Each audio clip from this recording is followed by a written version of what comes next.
우리 전도서 12장 1절부터 14절 말씀입니다. 조금 긴데 전도서 12장입니다. 구약성경 960페이지에 있습니다.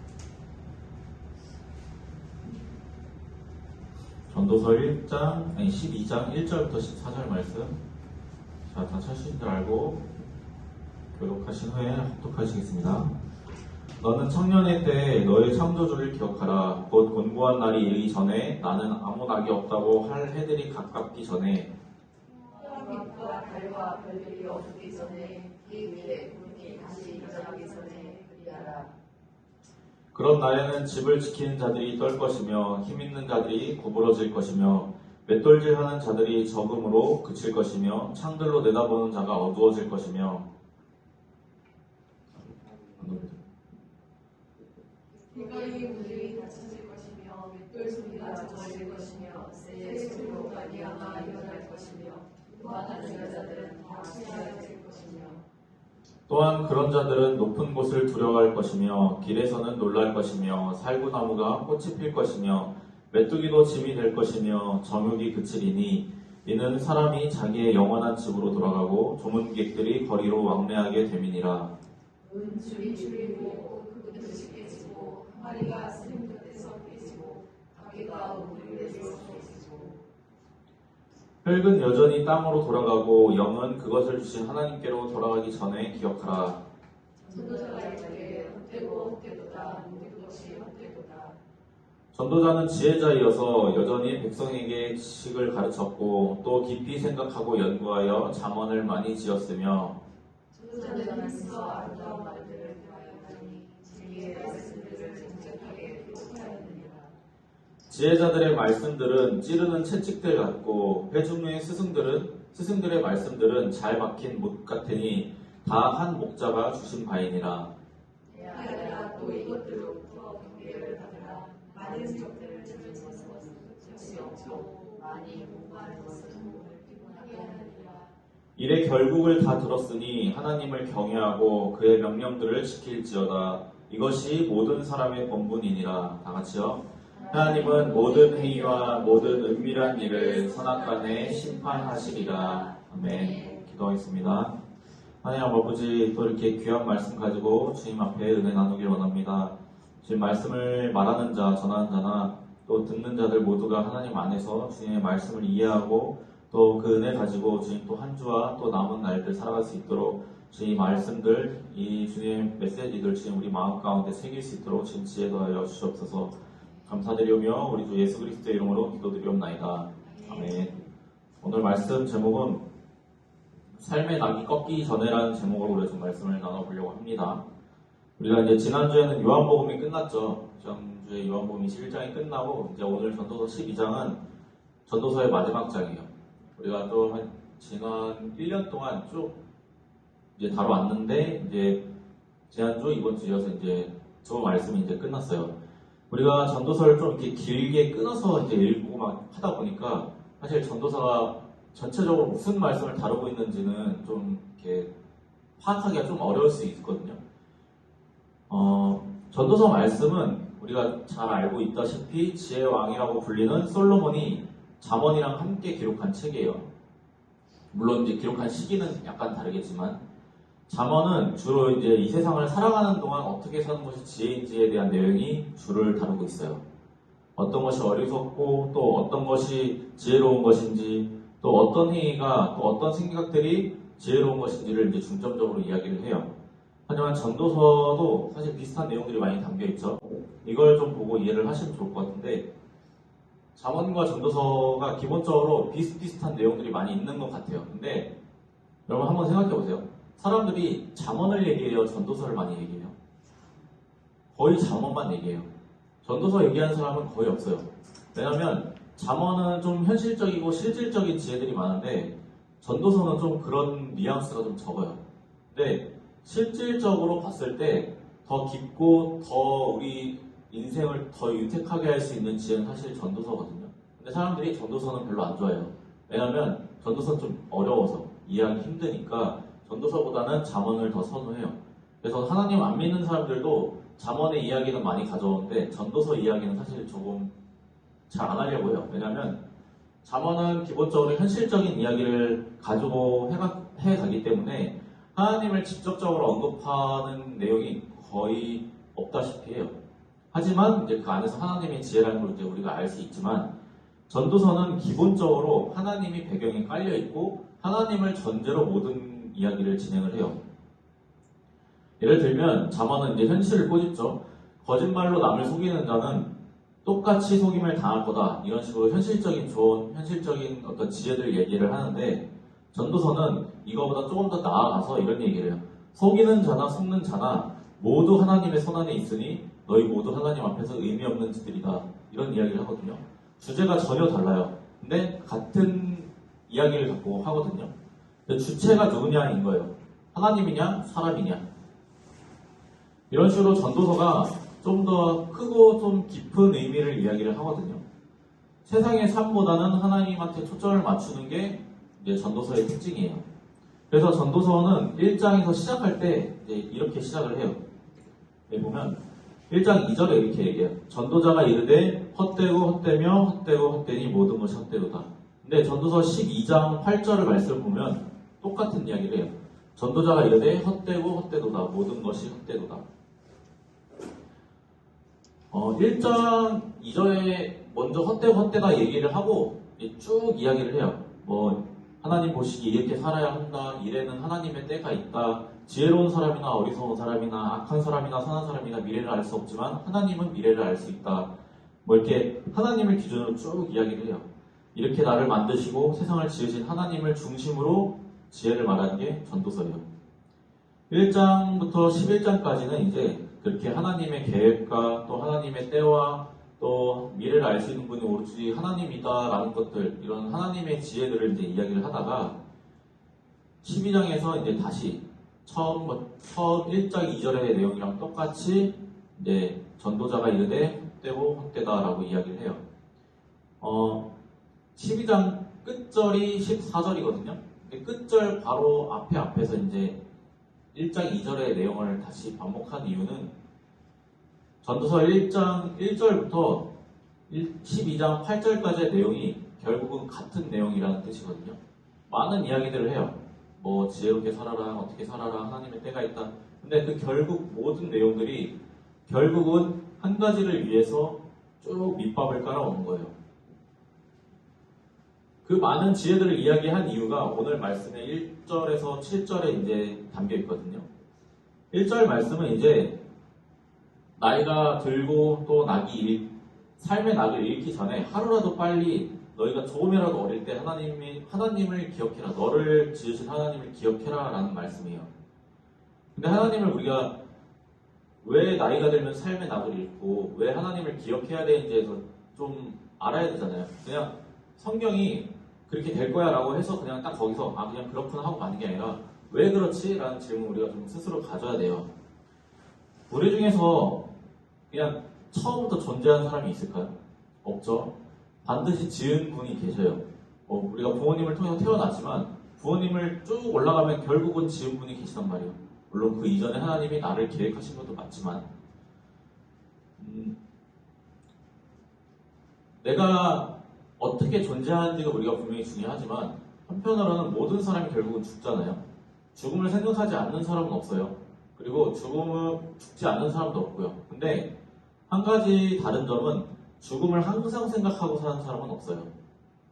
그러면 그 사람들이 우리가 보통 죽음을 생각하지 않으면 보통 뭐를 생각하죠? 어떻게 하면 성공하지? 어떻게 하면 잘 살지? 어떻게 하면 행복하지를 생각을 할 거 아니에요.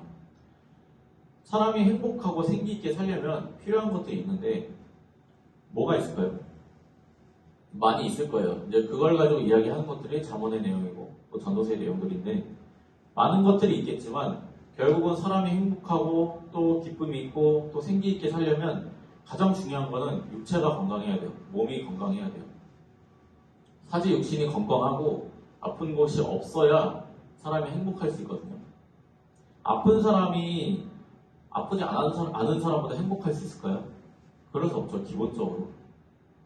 물론 불구임에도 불구하고 모든 걸 이제 극복하고 행복하게 살아가시는 분들도 계시지만 그거랑은 다른 이야기니까요. 무엇보다 중요한 점은 이제 몸은 건강한 게 당연해요. 한편으로 우리가 당연하다고 생각하고 당연하다고 누려요. 그러면 다른 하나가 있어야 되죠. 삶의 동기가 있어야 돼요. 삶의 목적이 있어야 되고 삶의 낙이 있어야 돼요. 사람에 따라서 그 삶의 낙이라는 게 사실 천차만별이거든요. 내 삶의 목적이라든가 내가 어떤 행복을 얻을 수 있나에 대한 그런 생각들은 사실 천차만별일 수 있어요. 누군가는 가족이 낙일 수 있고 누군가는 관계가 낙이고 누군가는 내 업적이나 명예가 낙일 수 있고 누군가는 맛있는 음식을 먹는 거 누군가는 술을 마시는 자리가 중요할 수도 있고 누군가는 내가 좋아하는 취미를 하는 게 중요할 수도 있어요. 어떤 사람은 음악을 듣는 게 삶의 낙이고 어떤 사람은 음악을 부르는 게 삶의 낙일 수도 있어요. 근데 우리가 항상 잊고 사는 게 있어요. 모든 사람이 다 늙잖아요. 그러면 반대로 삶의 낙은 어떨까요? 우리가 육체가 늙고 생각이 바뀌어요. 그러면 삶의 낙도 당연히 바뀔 수밖에 없거든요. 어릴 때 꿈이 평생 가는 사람이 없어요. 그리고 젊을 때 그 꿈이 그 열정이 평생 똑같이 동일하게 뜨거운 사람도 없어요. 그래서 2절 말씀은 이렇게 이야기를 해요. 해와 빛과 달과 별들이 어둡기 전에 비 뒤에 구름이 다시 일어나기 전에 그리하라. 우리가 그 황혼이라는 말 쓰잖아요. 어르신들이 황혼이다라는 말 쓰는 게 나이가 어느 정도 이제 지고 한 60대, 70대 되시면 이제 황혼이 졌다라고 이제 표현을 해요. 그게 뭐예요? 나이가 들고 이제 나의 밝은 날들이 지나갔다라는 뜻이잖아요. 성경도 동일하게 이야기를 하는 거예요. 해, 빛, 달, 별 이것들은 결국 빛을 내는 존재들이잖아요. 그러면 사람의 인생과 생명이 그렇다는 거예요. 빛을 낼 때예요. 하지만 시간이 지나면 결국은 비 뒤에 구름이 지잖아요. 그러면 이 빛들을 다 가릴 거 아니에요. 그러면 그게 곧 죽음이고 사람이 원래 있던 곳으로 돌아간다라는 의미거든요. 쉽게 말하면 나이가 들어서 죽게 된다라는 거예요. 그러면 나이가 들어서 죽게 되면 너희가 그 삶의 낙이 언제까지나 같지 않다라는 말을 이야기를 하는 거예요. 나이가 들어서 죽는 순간까지 삶의 열정이 동일할 수 있을까요? 동일할 수 있으면 사실 행복한 거예요. 근데 그 삶의 열정이 항상 있다고 해서 그게 또 행복하냐 그러면 또 그렇지도 않아요. 연세가 들고도 열심히 사시는 분들 계시거든요. 진짜 막 열정적으로 막 운동하시는 분들도 있고, 막 80세, 90세 되셔도 막 이렇게 근육 트레이닝 하시는 분들도 계세요. 근데 그런 분들이 그렇게 열심히 해도 아무것도 안 하고 살아온 20살, 30살보다 건강할 수는 없어요. 그분들이 결국은 삶의 낙을 잃는 날이 올 수밖에 없거든요. 아무리 열정을 갖고 아무리 열심히 살아도 결국은 그 삶의 낙이 영원할 수는 없어요. 왜냐면 나이가 들수록 죽을 날이 가까워지는 거고 나이가 들수록 몸이 약해지기 때문에 그 내가 즐기는 모든 것들이 동일할 수가 없고 그 열정이 동일할 수가 없다는 의미거든요. 어른들이 그런 얘기 하죠. 20대 때 다르고 30대 때 다르고 40대 때 다르다고. 우리가 그걸 겪기 전에는 알지 못해요. 근데 하루하루 지나갈 때마다 뭔가 몸의 변화가 우리가 느껴져요. 하루가 다르고 1년이 달라요. 근데 그거를 그때그때 그냥 순간순간 생각할 뿐이지 깊게 생각하지 않기 때문에 우리가 항상 내가 살고 싶은 대로 그 순간순간의 내 열정과 욕망대로 살아가는 거거든요. 결국은 열정이 있으신 분들도 자기의 열정에 자기의 육체가 따라가지를 못해요. 결국은 사람이 삶의 어떤 목적과 동기를 잃는 날이 온단 말이에요. 그리고 그 끝은 결국은 나를 지으신 하나님께로 돌아가는 날이 그 끝이에요. 나이가 들어서 약해지는 것에 대해서 오늘 성경 말씀이 이제 이렇게 표현들을 하고 있어요. 3절 말씀을 보면 이런 말씀이 있어요. 그런 날에는 집을 지키는 자들이 떨 것이며 이 말은 몸이 쇠약해지는 걸 의미를 해요. 몸이 쇠약해지니까 이렇게 발을 떨잖아요. 자기가 떨고 싶어서 떠는 게 아니라 몸이 약해지니까 떠는 거란 말이에요. 힘 있는 자들은 구부러질 것이며 어르신들이 내가 다리 굽기 싫다고 안 굽어요? 아니에요. 연세가 드니까 이 육체가 이 기한이 되고 수명을 다 해가니까 굽는 거란 말이에요. 약해지고 맷돌질 하는 자들이 적응으로 그칠 것이며 맷돌질이 이렇게 가는 거잖아요. 근데 성경은 이제 가는 걸로 표현하는데 이게 치아 기능을 이야기를 하는 거예요. 씹고 부수고 이빨로 하는 거. 그러면 치아가 제 기능을 못하면 어떻게 되죠? 제대로 못 먹어요. 고기를 못 먹고 맛있는 걸 못 먹게 돼요. 아무리 근육이 막 건장하면 뭐예요? 80세, 90세가 돼서 이빨이 약해서 먹을 걸 제대로 못 먹으면 그게 행복한 건가요? 아니잖아요. 창들로 내다보는 자가 얻어질 것이며 시력이 쇠한다는 거는 눈이 나빠진다는 거는 사람이 거의 모든 걸 잃는다고 해도 틀린 말이 아니잖아요. 옛말에 사람이 100냥이면 눈이 90냥이라고 그러잖아요. 그 정도 눈이 사람의 가장 중요한 부분인데 나이가 들면 시력이 쇠할 수밖에 없어요. 왜냐면 육체가 가진 이 기한이 분명히 있기 때문에. 4절에서 5절은 이것에 대해서 이제 계속 이야기를 해요. 길거리 문들이 닫혀질 것이다. 힘이 없어서 나가지 못한다는 거예요. 맷돌 소리가 적어진다. 내가 내 소리를 못 내는 거예요. 힘있게 소리를 못 내는 거예요. 새의 소리로 말미암아 일어날 것이다. 왜요? 할머니, 할아버지들 일찍 자고 일찍 일어나시잖아요. 그게 본인이 그러고 싶어서 그러시는 게 아니란 말이에요. 신경이 쇠약해지고 예민해지니까 자기가 더 자고 싶어도 못 자는 거고 또 더 일찍 자고 싶어도 그렇게 하지 못하는 거고요. 음악하는 여자들이 다 쇠해질 것이다. 이거는 내가 노래를 듣고 싶어도 듣지를 못한다는 거예요. 왜냐면 무슨 소리인지 모르니까. 귀가 청각이 약해지니까. 또한 그런 자들은 높은 곳을 두려워하게 될 것이다. 뭐 무섭다는 게 아니에요. 올라가지 못하게 된다는 걸 의미를 하는 거예요. 길에서는 놀랄 것이다. 평지길도 여행하기 힘들다는 거예요. 이제는. 살구나무가 꽃이 필 것이며 살구나무 꽃이 흰색이거든요. 사람이 이제 나이가 들면 머리가 이제 흰색으로 이제 무성해지잖아요. 그거를 이야기를 하는 거예요. 메뚜기도 짐이 될 것이다. 메뚜기 요만하잖아요. 근데 이것도 무거워진다. 이런 표현이에요. 정욕이 그치리니 성욕이 쇠퇴하면 아무리 아름다운 이성, 아무리 멋있는 이성이 있는데 무슨 소용이에요? 사람이 자기의 영원한 집으로 돌아간다면 결국은 죽어서 땅에 묻힌다라는 말이에요. 하나님 우리를 흙으로 지었다, 먼지로 지었다라고 성경이 말씀하고 있잖아요. 조문객들이 거리로 왕래하게 됩니다.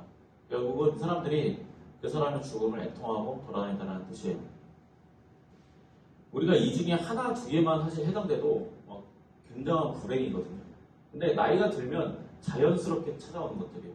그러면 아무리 내가 열심히 살고 아무리 열정을 갖고 살아도 결국은 내가 삶의 낙을 잃을 수밖에 없다는 거예요.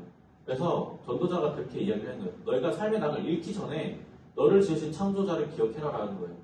하나님을 기억하고 너희가 그분을 위해서 살아라. 그분이 너에게 맡기신 일을 너에게 응당하게 바라는 일을 너희가 해라라는 거예요. 삶의 낙을 잃고 열정을 잃기 전에, 건강을 잃기 전에 하나님을 기억하고 하나님이 나한테 바라시는 내 의무를 다해라라는 말씀이거든요. 너무 많은 길을 가고 한참 뒤에 후회하지 말아라. 조금이라도 너희가 젊을 때, 조금이라도 삶의 낙이 있을 때, 조금이라도 맛있는 것을 먹을 수 있을 때, 조금이라도 건강할 때 하나님과 동행하는 삶을 살으라는 거예요. 그러면 늙어서 삶의 낙이 없어진 거랑 하나님을 기억하는 거랑 이게 무슨 상관이 있을까를 좀 생각을 해봐야 되잖아요. 늙어서 삶의 낙이 사라지는 건 알겠어요. 그러면 그거랑 하나님을 기억해야 되는 거랑 무슨 상관일까요? 3절, 5절은 나이가 들어서 육체가 연약해지는 것을 말하고 있지만 하나님이 이제 어떤 분인지를 잊고 사는 사람은 결국은 그 육체가 자기 인생의 전부거든요. 하나님을 기억하는 사람은요, 내 육체가 전부가 아니에요.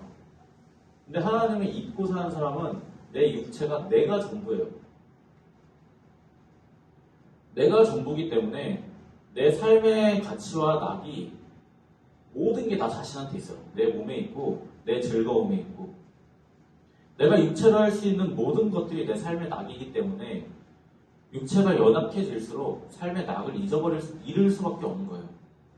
그렇게 나이가 들고 삶의 낙을 잃어버린 사람이 자기의 인생을 되돌아봤을 때 자기의 삶이 어떨까요? 자기의 육체를 믿고 자기의 열정을 가지고 노력을 가지고 최선을 다하고 살아온 사람들이 자기가 일궈온 지난 생을 돌아보면은 어떨 것 같아요? 아마 막 어떤 사람 뿌듯해 할 수도 있어요. 근데 뿌듯하다, 자랑스럽다, 내가 이렇게 이런 걸 훌륭한 걸 했다라는 그런 감정들이 영원할까요? 아니에요.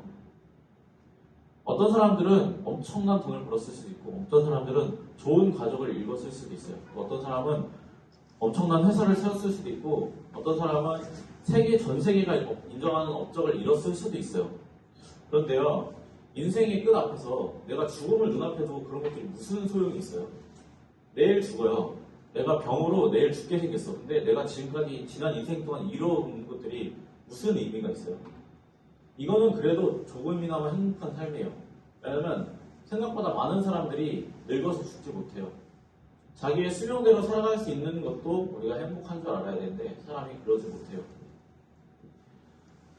하나님을 기억하고 하나님을 바라보는 사람은 내 육체에 나 자신한테 가치를 두지 않고 나 자신한테 삶의 낙을 주지 않기 때문에 내 육체가 쇠한다고 해서 삶의 낙을 잃어버린다고 생각하지 않아요. 아무리 많은 것을 이룬들 우리가 죽으면 동전 한 입 못 갖고 가잖아요. 여기서 수억, 수조가 있으면 뭐예요? 죽으면 끝이에요. 자기 목숨을 이어보겠다고 그렇게 많은 사람들을 희생시킨 진시황도 그리고 지금 그렇게 무슨 냉동인간이니 뭐니 개발하겠다고 하는 사람들도 여전히 영원히 살 수 없고 또 영원히 산다는 게 꼭 그게 행복이라고 이야기할 수가 없죠. 나이가 들어서 맛있는 음식을 실컷 먹을 수 없고 내가 마음껏 뛰어다닐 수가 없는데 그게 행복이라고 할 수 있을까요?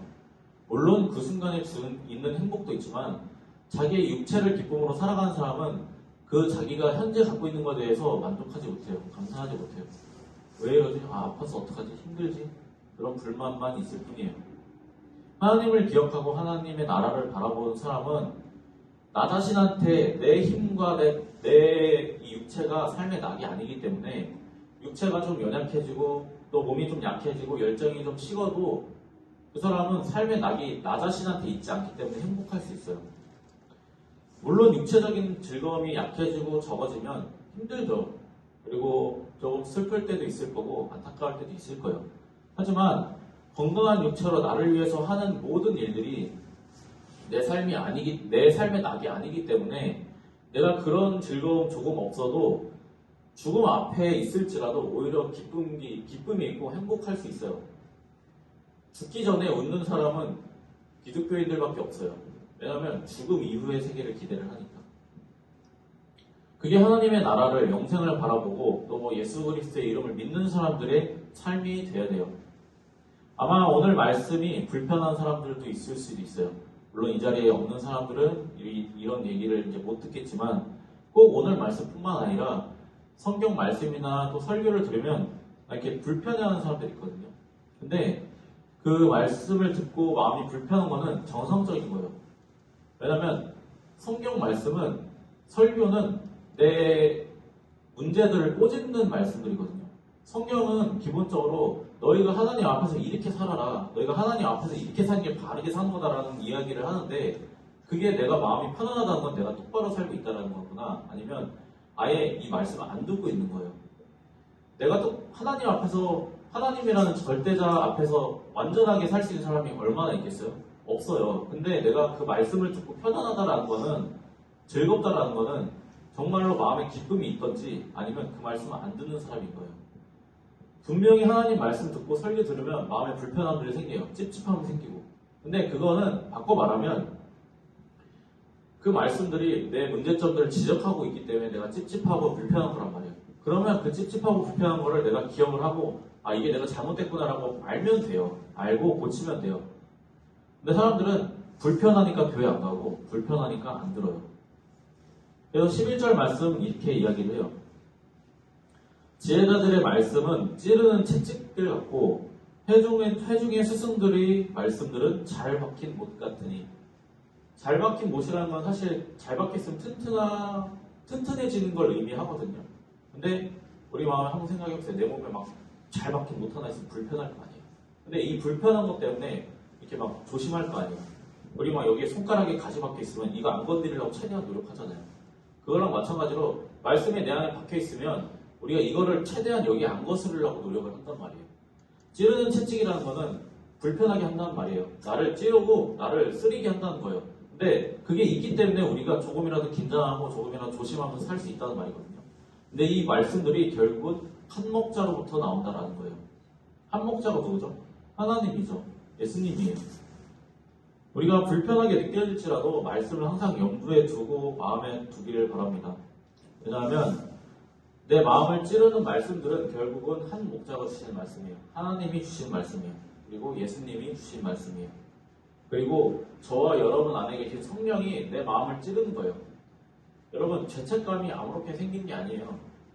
전 인류, 이 모든 역사를 통틀어서 죄책감 없는 인간은 없었어요. 죄책감이 없는 인간은 고장난 사람이에요. 그냥 모든 사람이 어느 시대에 있든 남녀노소를 불문하고 죄책감이라는 게 있고, 또 말씀을 들은 사람일수록 그 죄책감의 범위가 커져요. 이 죄책감이라는 건 하나님이, 성령이 내 안에서 내 마음을, 내 감정을 찌르는 거예요. 너 이거 잘못됐다. 너 이거 하면 안 된다. 근데 우리가 그 죄책감을 한번 어기기 시작하잖아요. 그러면 무뎌져요. 이 찌르는 느낌이 아무렇지도 않아져요. 왜냐면 한두 번 처음에 찔렸을 때야 따끔따끔하겠죠. 근데 반복되면 이게 아무렇지도 않아지는 거예요. 사람의 본분은 하나님을 경외하는 거예요. 근데 사람이 그걸 잊고 산다는 거는 어느 순간 되면 하나님 딱 있잖아요. 그러면 방금 말한 것처럼 무뎌져요. 이게 당연해지고. 전도서가 1장과 12장에서 이제 헛되고 헛되다를 이야기를 하잖아요. 내가 뭐 내 인생이 어떻게 살든 저렇게 살든 전도자가 그렇게 얘기를 하는 거예요. 너의 모든 삶 다 헛되고 헛되다. 너희가 지혜롭게 살든 돈을 잘 벌든 똑똑하게 살든 너희가 사는 모든 것들이 헛되다.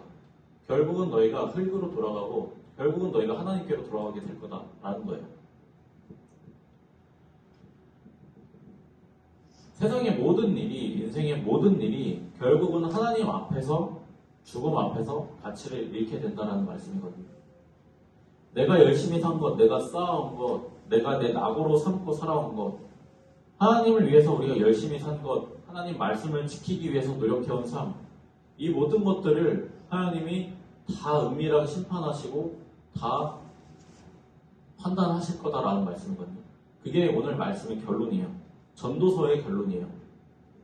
자, 이거 13절, 14절 한번 같이 읽어볼게요. 시작.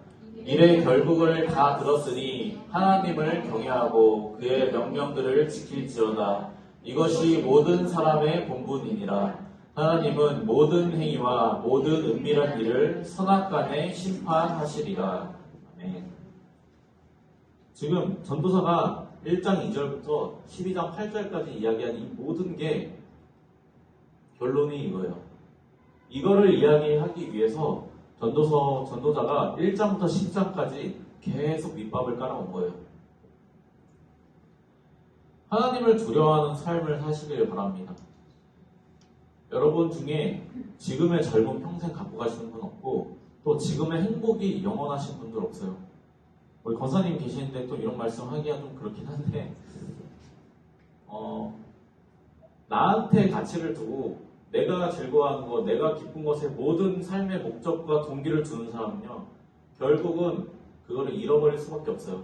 왜냐면 결국은 낡게 돼요. 우리가 뭐 이렇게 영원한 존재가 아니잖아요. 별도 죽어요. 별들이 뭐 수억 년을 산다라고 이야기하지만 별들도 죽어요.